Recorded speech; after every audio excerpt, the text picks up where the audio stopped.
for all those who want healing of body, mind and spirit, those who are in hospitals, those who are bedridden, those who are unable to help themselves with sicknesses, for all of them.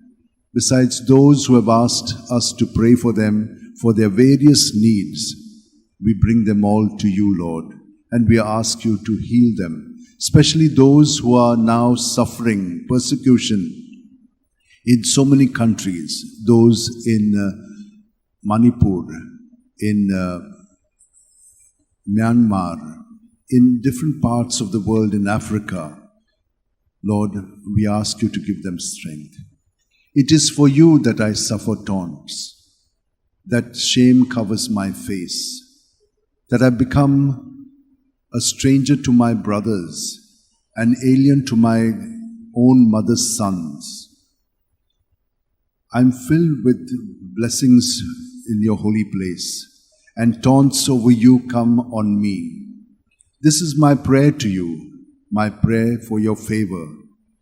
In your great love, answer me, O God, for you are ever there to help me. Lord, be present to me in your love, for you are kind. In your compassion, you look towards me.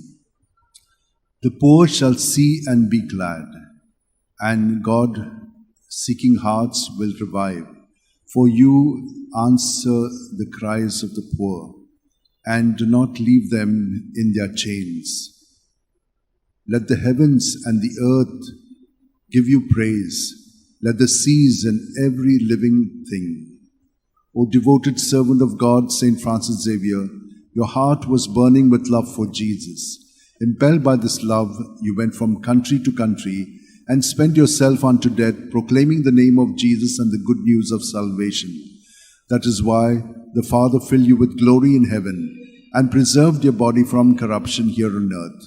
Filled with joy for these unique gifts, we join you in praising the Father.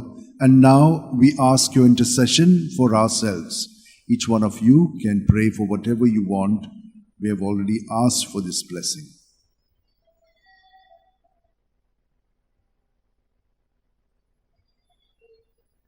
We ask you to obtain for us the fulfillment of these desires if they are pleasing to the Father.